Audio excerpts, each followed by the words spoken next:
Adolf Hickman एक high ranking Nazi officer था। उसकी रिस्पॉन्सिबिलिटी थी ज्यूज़ को आइडेंटिफाई करना, उन्हें डिपोर्ट करना और लेके आना कंसंट्रेशन कैंप्स तक, जहां उन्हें मार दिया जाएगा। एडोल्फ हिकमैन के हाथों में मिलियन ऑफ ज्यूज़ का खून लगा था। एडोल्फ हिकमैन वर्ल्ड वार 2 के बाद भाग जाता है अर्जेंटीना, लेकिन इजराइल की जो इंटेलिजेंस एजेंसी है मोसाद, वो एक ऑपरेशन चलाती है और इसको पकड़ के ले आती है। जेरूसलम में ट्रायल चलता है और इसको गिल्टी पाया जाता है और इसके बाद इसको डेथ पनिशमेंट दी जाती है। उस ट्रायल को अटेंड कर रही थी एक पॉलिटिकल थ्योरिस्ट हैना एरेंट। हैना एरेंट ने इस केस को देखने के बाद एक पूरी की पूरी किताब लिख डाली और एक कंसेप्ट दिया, द बैनलिटी ऑफ इविल। जब हैना एरेंट इस ट्रायल को अटेंड करने जा रही थी तो उनके दिमाग में एक इमेज थी एडोल्फ हिकमैन की कि वो बहुत ही हेटफुल सैडिस्टिक मॉन्स्टर होगा जिसने इतना घिनौना काम किया है। लेकिन जब वह पहुंचती है, उसको देखती है, उसकी बातों को सुनती है, तो बिल्कुल सरप्राइज हो जाती है कि यार ये तो एक नॉर्मल इंसान है, एक ऑर्डिनरी इंसान, एक ब्यूरोक्रेट की तरह बात कर रहा है, घिसी पिटी बातें कर रहा है कि मैं तो अपनी जॉब कर रहा था बस भाई, मैं तो लॉ एंड ऑर्डर को फॉलो कर रहा था, मेरे सीनियर्स ने मुझे ये कहा था इसलिए मैं ये कर रहा था। बिल्कुल भी गिल्ट शो नहीं कर रहा था। उसको लग रहा था कि मैंने तो कुछ किया ही नहीं है, जो किया है भाई वो तो सीनियर्स ने किया होगा, सीनियर्स ने मुझे ऑर्डर दिए, मेरी गलती थोड़ी ना है। तो हैना एरेंट ना इस चीज़ को देख कर ना बहुत ही सरप्राइज हो जाती है और फिर इस कंसेप्ट के साथ आती है, द बैनलिटी ऑफ इविल।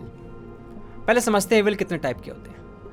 हैना एरेंट के हिसाब से 2 तरीके के इविल होते हैं, रेडिकल इविल और बैनल इविल। रेडिकल इविल के अंदर क्या होता है, आपको पता होता है, आप कॉन्शियस होते हैं कि ये मैं जानबूझ के काम कर रहा हूँ, ये बुरा काम मुझे पता है बुरा है, फिर भी मैं कर रहा हूँ। बैनल इविल के अंदर तो उस इंसान को पता ही नहीं होता कि वो गलत काम कर रहा है, उसको लग रहा होता है मैं तो बस काम कर रहा हूँ अपना, उसको ये तक नहीं पता होता कि वो एक बुरा काम कर रहा है।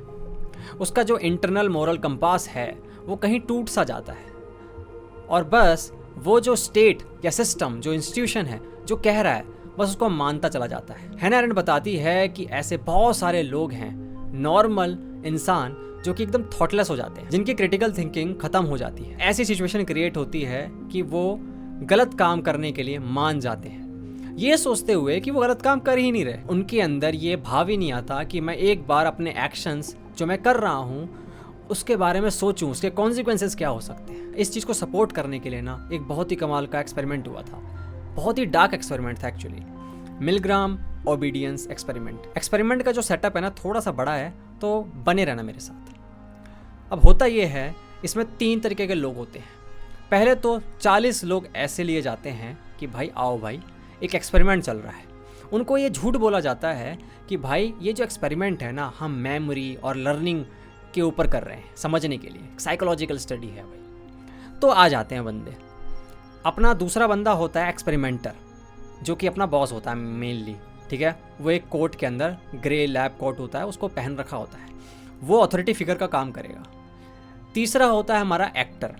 एक्टर आप समझ लीजिए एक्सपेरिमेंटर के साथ ही है, बस उसको एक्टिंग करनी है, ठीक है। वो एक्टिंग किस चीज़ की करनी है मैं आगे बताता हूँ। ये जो पार्टिसिपेंट्स होते हैं और जो एक्सपेरिमेंटर होता है, ये एक रूम के अंदर आते हैं। उस रूम के अंदर एक पैनल है जिसमें इलेक्ट्रिक शॉक देने वाली मशीन है। 15 वोल्ट से लेकर 450 वोल्ट तक का करंट दिया जा सकता है इसके ज़रिए। बट किसको? एक दूसरा रूम होता है कहीं और, उस रूम के अंदर अपना एक्टर जो है इलेक्ट्रिक चेयर पे बैठा हुआ, उस एक्टर को करंट लगेगा नहीं, टेंशन मत लो। वहाँ पर ना पहले से ही ना कुछ ऐसे स्पीकर रखे गए हैं जिसके अंदर से आवाज़ें निकलेंगी, चीखें निकलेंगी, ताकि पार्टिसिपेंट को लगे कि भाई इसको करंट लग रहा है, ठीक है। मतलब दीवार पे मार रहा है हाथ पैर, ठीक है, चिल्ला रहा है कि भाई मेरा हार्ट फेल हो जाएगा, मैं मर जाऊँगा, प्लीज़ रोक दो। ये सारी चीज़ें पहले रिकॉर्ड करके रखी हुई हैं। असली में कोई करंट थोड़ा ना देगा यार 450 वोल्ट का। अब मिलीग्राम जो होता है ना, वो कुछ साइकोलॉजिस्ट और साइकेट्रिस्ट ने पहले बात करके आया होता है कि भाई आप बताओ, मैं एक्सपेरिमेंट करने वाला हूँ, कितने लोग होंगे ऐसे जो इलेक्ट्रिक शॉक देने के लिए तैयार हो जाएंगे इस लेवल का, 450 वोल्ट तक का। तो साइकोलॉजिस्ट और साइकेट्रिस्ट बोलते हैं 1-2% लोग निकलेंगे ऐसे इविल लोग, दूसरों को दुख देने में मज़ा आता होगा, वही करेंगे सब। लेकिन कुछ और रिजल्ट निकल के आता है। पहले और थोड़ा बता देता हूँ कि इलेक्ट्रिक शॉक देना भी क्यों था। एक क्वेश्चन पूछा जाएगा एक्टर से, ठीक है, पार्टिसिपेंट पूछेंगे, हर गलत आंसर पे ना 15 वोल्ट बढ़ा दिया जाएगा करंट, ठीक है। अब पार्टिसिपेंट को यकीन दिलाने के लिए कि भाई करंट लग रहा है असली में, उनको 45 वोल्ट का एक सैंपल शॉक दिया जाता है कि हाँ भाई करंट तो है भाई, लेकिन असल में करंट नहीं दिया जाएगा। अब जो एक्सपेरिमेंटर होता है, ऑथोरिटी फिगर, वो बोलता है चलो भाई स्टार्ट करो, और काम चालू होता है। आप हैरान रह जाएंगे कि 65% जो लोग थे वो 450 वोल्ट तक गए। वो 450 वोल्ट तक का इलेक्ट्रिक शॉक देने के लिए तैयार हो गए थे, और 40 के 40 जो थे वो 300 वोल्ट तक तो पहुँचे। मतलब 300 वोल्ट तक का करंट वो देने के लिए तैयार हो गए थे। ऐसा नहीं था कि वो बिल्कुल मज़े ले रहे थे, उनके अंदर भी वो नर्वसनेस थी, वो स्वेट कर रहे थे, पसीना आ रहा था, कुछ को तो भाई घबराहट सी हो रही थी, हाथ पैर कांप रहे थे। मतलब 5 पार्टिसिपेंट तो ऐसे थे जो 300 वोल्ट के बाद भाई बोले नहीं भाई मेरे से नहीं होगा, भाई मैं नहीं कर रहा। तो रिजल्ट क्या निकला इस एक्सपेरिमेंट का? जो 450 वोल्ट तक पहुंचे वो लोग सुन सकते थे, दूसरे कमरे में आवाज़ आ रही है भाई कि बंदा हाथ पैर मार रहा है दीवारों पे, ऐसा लग रहा है कि मर ही जाएगा। और एक वक्त तो ऐसा था कि वो साइलेंस भी डाल रखी थी उन्होंने, ये दिखाने के लिए कि भाई बंदा बेहोश तो नहीं हो गया, मर तो नहीं गया। लेकिन फिर भी इंसान रुक नहीं रहा था, वो करे जा रहे थे, 450 वोल्ट तक गए। तो इसका रिजल्ट क्या निकला? ये निकला पहले तो कि ये जो पार्टिसिपेंट थे ना, ये किसी ऑथोरिटी फिगर के इर्द गिर्द जब होते हैं ना, तो इनका खुद का जो मोरल कंपास होता है ना, कहीं गायब सा हो जाता है। उनके अंदर से ना जैसे सोचने समझने की शक्ति खत्म हो जाती है कि यार मैं जो कर रहा हूँ उसका कॉन्सिक्वेंस क्या हो रहा है, ये देखो उस बंदे को करंट लग रहा है, उसको दर्द हो रहा है, पर वो रुकते नहीं है, ये सोचते हुए कि भाई हमें लॉ तो फॉलो करना पड़ेगा, जो ऑर्डर आ रहे हैं ऊपर से फॉलो करना पड़ेगा। और वो कर रहे थे। इससे पता चलता है कि सिचुएशन अगर ऐसी क्रिएट हो तो अच्छे से अच्छा इंसान भी ना एविल बन सकता है, मॉन्स्टर बन सकता है। आपको एक केस और बताता हूँ। 1994 में रुवांडा में भी एक जेनोसाइड हुआ था। वहाँ पर हुतू जो होते हैं वो मेजोरिटी में थे और तुत्सीज वो माइनॉरिटी में थे। 100 दिन के अंदर हुतू ने, जो वहाँ पे मेजोरिटी में थे, उन्होंने 8 लाख से 10 लाख तुत्सीज को मार दिया था। और ये जो लोग थे ना हुतू, ये जो लोग थे जिन्होंने मारा था, इतना पार्टिसिपेट किया था इस मास किलिंग के अंदर, वो नॉर्मल लोग ही थे। टीचर थे, कोई कॉलेज स्टूडेंट था, कोई नर्स थी, कोई डॉक्टर था, कोई तो पड़ोसी ही था आपका जो आपसे रोज़ बोलता था, आपसे बात करता था, लगता था कि ये तो अच्छा इंसान है। और उस दिन पूरा मामला ही अलग हो गया और ये सारे लोग दरिंदे बन गए, मॉन्स्टर बन गए उस दिन। फिलिप जिम्बार्डो नाम के एक साइकोलॉजिस्ट हैं, उन्होंने इस इफेक्ट को नाम दिया था द लूसीफर इफेक्ट। इसमें बताते हैं कि भाई जो गुड और इविल है ना, उसके बीच में ना बहुत ही थिन लाइन है, परमिएबल लाइन है। मतलब कोई भी इंसान गुड जो है, अच्छा इंसान लग रहा है, वो इविल तुरंत बन सकता है। बस शर्त ये है कि भाई सिचुएशन अच्छी क्रिएट कर दो, ऐसी सिचुएशन क्रिएट कर दो, ऐसा प्रेशर क्रिएट कर दो कि भाई वो इंसान मजबूर हो जाए ये काम करने के लिए। और ये जो लोग होते हैं ना, ये कैसे बुरे बनकर भी इनको लगता है कि ये बुरे नहीं हैं, क्योंकि इन्हें मना लिया जाता है कि ये ग्रेटर गुड के लिए काम कर रहे हैं। सबसे पहले तो डिह्यूमनाइजेशन करते हैं लोग।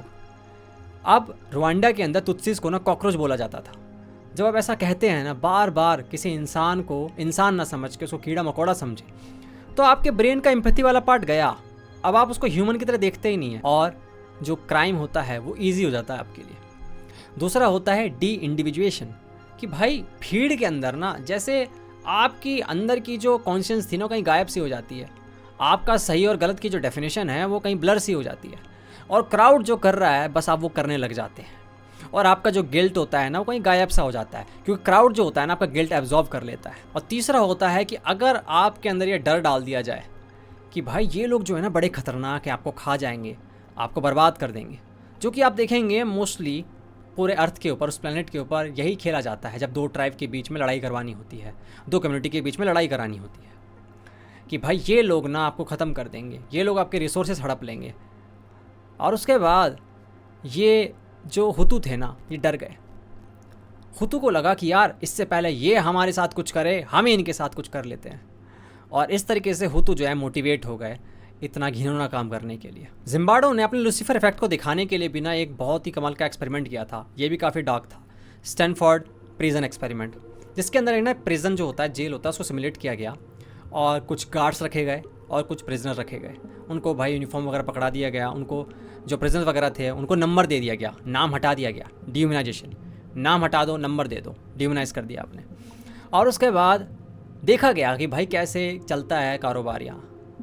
कुछ दिनों बाद देखा गया कि ये जो गार्ड्स हैं ना बड़े अब्यूज़िव हो गए हैं, ह्यूमिलिएट कर रहे हैं प्रिजनर्स को, इतने बुरे तरीके से उनके साथ बिहेव कर रहे हैं कि आप भी देख के हैरान रह जाएंगे कि यार ये तो नॉर्मल लोग थे, अभी भाई अच्छे से बात कर रहे थे एक दूसरे से, और ये इंसान उस इंसान को इतनी गंदी गंदी बातें कह रहा है, इस तरीके से उसके साथ बिहेव कर रहा है। और प्रिजनर्स बेचारे एकदम इमोशनली नम हो गए, डिप्रेस से हो गए कि क्या हो रहा है भाई, क्या चल रहा है।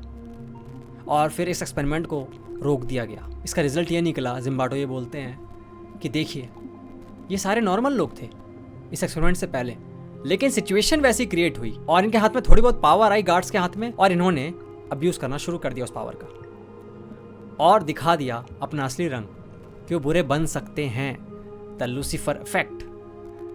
तो अगर आप ये सोचते हैं ना कि आप अच्छे इंसान हैं, या फिर मैं भी ये सोचता हूँ कि मैं अच्छा इंसान हूँ, ये बस सिचुएशन की बात है।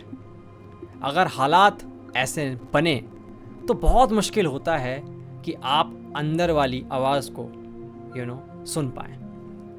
बहुत सारे लोग उस अंदर वाली आवाज़ को दबा देते हैं और चल जाते हैं घिनौना काम करने के लिए। अब जैसे जिम्बार्डो ने बोला कि भाई परमिएबल लाइन है, गुड लोग इविल बन सकते हैं, तो ये उल्टा भी हो सकता है। मैं इस वीडियो को नेगेटिव नहीं बनाना चाहता, तो मैं ये बता रहा हूँ कि कुछ ऐसे लोग भी होते हैं जो इविल से गुड की तरफ आ जाते हैं। आपने ट्रांसफॉर्मेशन देखे होंगे ऐसे बहुत सारे लोगों के। एक एंटन श्मिड नाम का जर्मन सोल्जर था, उसने बहुत सारे ज्यूज को बचाया था, बहुत सारे ज्यूज को बचाया था। वो इविल साइड था, लेकिन उसके अंदर अच्छाई थी। वो अंदर वाली आवाज़ को सुन पाया कि मैं ये काम नहीं करूँगा, भले ही सुपीरियर क्या कह रहे हैं, भले ही मेरे ये सारे सोल्जर जिनको मैं दोस्त मानता हूँ वो क्या कर रहे हैं, मैं इनको बचाऊँगा। लेकिन बाद में उसको पनिशमेंट मिली और उसको मार दिया गया, एंटन श्मिड को। ऐसे रुवांडा का जो मैंने केस बताया था उसके अंदर भी था ऐसा। ऐसे बहुत सारे केसेस थे जहाँ हुतू ने तुत्सीस को अपने घर में पनाह दी कि आइए हम आपको बचाएंगे, उनको प्रोटेक्ट किया। तो याद रखिए, एक गुड इंसान इविल भी बन सकता है और इविल इंसान गुड भी बन सकता है। ये परमिएबल लाइन है। लेकिन फ़र्क कहाँ आ जाता है? फ़र्क आ जाता है कि क्या आप अंदर की आवाज़ को सुन पाएंगे, क्या आप अपने मोरल कंपास को तब भी एक्टिवेट रख पाएंगे कि ये सही है और ये गलत है। तो हर इंसान एक मॉन्स्टर बन सकता है और एक मॉन्स्टर जो है वो एक हीरो भी बन सकता है। आप मुझे बताइए आप क्या सोचते हैं इस बारे में। आज के लिए इतना ही। Thank you so much for watching. मिलते हैं अगली वीडियो में, तब तक के लिए ध्यान रखो। Good bye.